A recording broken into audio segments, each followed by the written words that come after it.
Morning, everyone. It's Sunday morning. I think it's September the 11th. Wanted to come at you with another video here. We're going to talk today. I think we're going to try to stick to the gearing and what's needed and different about electric trike, mid drives, hub drives, and the gearing of these types of bikes is what I'm finding and talking to other people, and I found myself, as you can see here, I've got a 8-speed freewheel on a hub drive, and so it's an 8-speed, and I've got one ring on the front, so 8-speed. And you may say, well, you know, that's not enough gearing. Well, that depends on the terrain you're riding and you know, hills up and down, wind, and how heavy with the load you're carrying, different things like that. My systems are, these hub drives are capable of pushing out. This one here, I've got a controller and it's set up for 3,000 watts. And over here, this one's set up, it has the same freewheel, but I have no shifting front or rear on this one, and it's set in the 1180 tooth with a 406 20-inch wheel on it. So you can see it has no gears, and that's my latest bike build, which I find very good. And so there's no, like I said, no derailleur, no front shifter, no rear shifter. Very easy to ride. You pedal it. I can pedal at 5 miles an hour. I can pedal at 40 some miles an hour, although I'm more comfortable in the 20-30 mile an hour range. And the way I tension this system up is through the boom. I get it close to my leg length. I cut the chain, and then I just slide the boom out a little further. I get it a little shorter than what I think I would want, and then I slide the boom out to tension it, and I use the boom as a chain tensioner. So that's what I'm doing with this system here. So back to the gearing. So I was talking to a buddy of mine. He has 3 or 4 different recumbents. His wife has a hub drive like this. I've helped him build most of them, or worked on them. And then he's got a 2 or 3 Bafang mid drives. One's a 2500 watt controller from Luna, and the other one just the standard BHS HD. I think it goes up to 1600 watts. Sorry, looking at my buckets over there while I'm talking.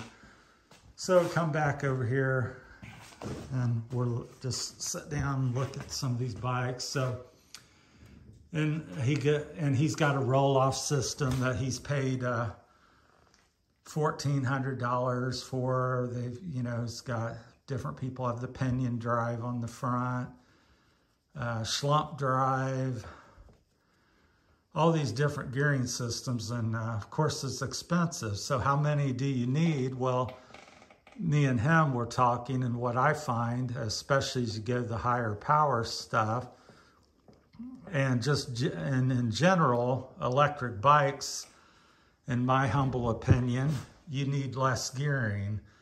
So with my 4,000, even with a 3,000 watt system, especially the 4,000 watt system, which is the green bike in the middle, I have no problem with no gears on any road type hill in Ohio that I've come across. I can easily get up it with between the bike and me pedaling, and most of them don't really require me pedaling if I don't want to, but I enjoy assisting it. I'm an ex sort of racer, and I like to ride, I like to pedal. So I didn't get the bikes not to pedal. I just don't want to work so hard to go so fast.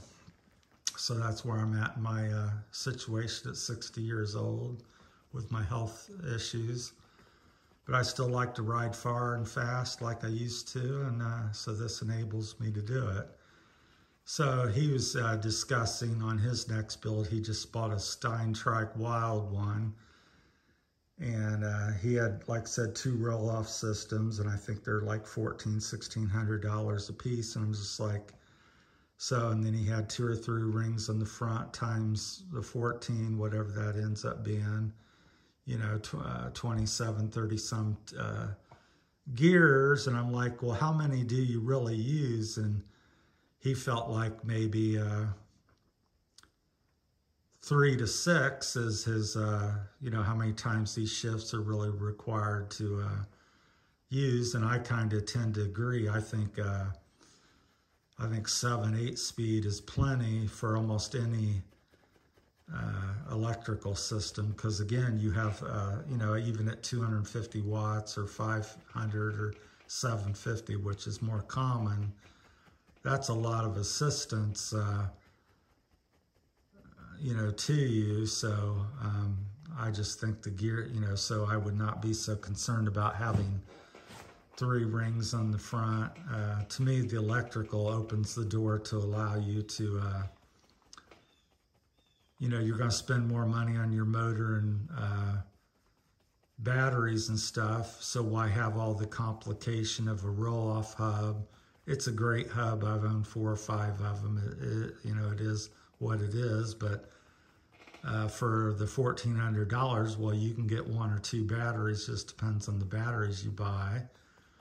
And put your money there, and then just have a, you know, as I've done, I've just got anymore with this higher power hubs, you know, I just run a single speed. In fact, I set my wife's bike up here, which is this orange one, the same way. It's 3,000 watts. She weighs about 100 pounds.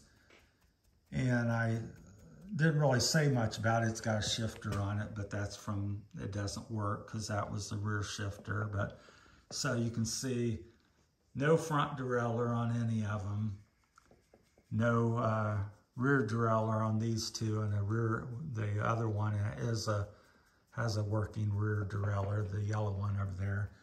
So we went out for a ride. This was like a 140, 50 mile ride to Belle Fountain, Ohio on these. We got a few videos, I think, of it.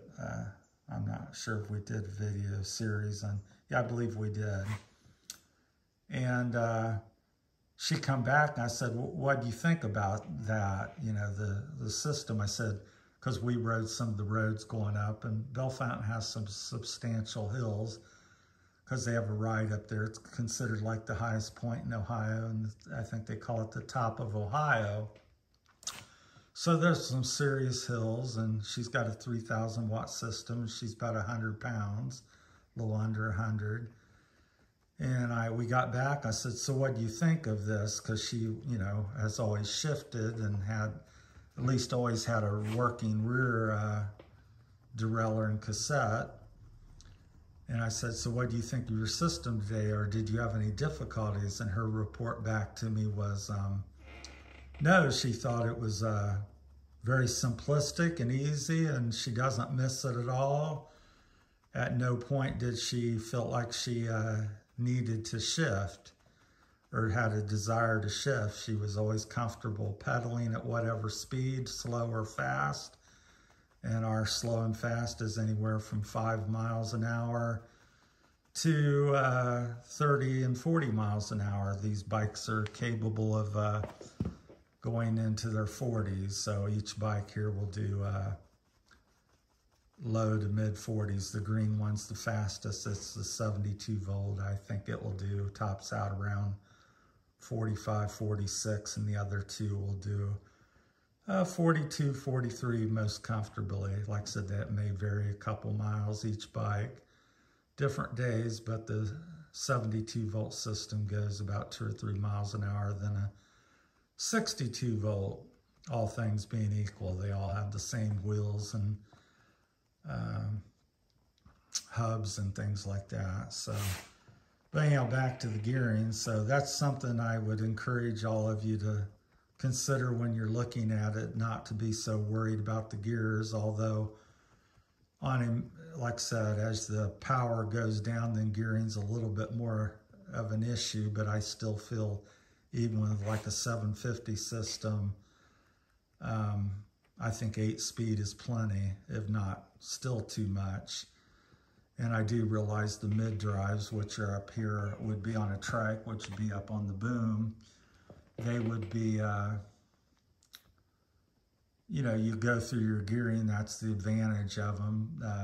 They increase or decrease the motor, you know, pull depending on what gear you go into. So that's the advantage of them. So if you're going extreme weight or extreme hills, and the power delivery is simulates more of a natural riding, because you're powering, you're used to, when you push with your pedals on a regular bike, you feel it, you know, that's the way you're used to working, and the mid-drive simulates that, where a rear hub simulates more of a motorcycle effect. You feel like you're being pushed, and you feel the power coming from the back, where on a mid-drive it's coming from the front. So back to the gearing, that therefore on a mid-drive, I would say the gearing would be more, it'd be more difficult to come up with the, I would assume, I haven't ridden them very much extensively like I have on the hub drives. I've got over 20,000 miles on these hubs with no difficulties. So on the mid-drive, I'm not sure what exactly you could do. I've not owned one. I've built 2 or 3 and ridden them for other friends. So, but I do think the gearing's more critical. But I still think even on a mid-drive, according to my buddy, that does own 2 or 3 of them and rides all the time, he says he really feels like 3 to 8 speed would be plenty. And I don't know that he's went to that on his latest bike. He's got a Trike Wild one, which I've recently ridden and tested a little bit with him, giving him my feedback on it, because I help work on his bikes and stuff and give him advice and stuff on different gearing and electrical systems. But so that's 3 people's take. My take on the more powerful system like I have, a 3 or 4,000 watt, there is no need for gearing. Unless maybe you're touring and you've got 100, 200 pounds of gear, and you're out in the Rocky Mountains, then maybe a gearing would come into play. But this bike setup weighs about 80 pounds. As you see, all 3 bikes are at near 80 pounds. And my wife being 100 pounds lighter than me, because I'm near 200, she has no problem on any hill in Ohio that we've come across with no gearing.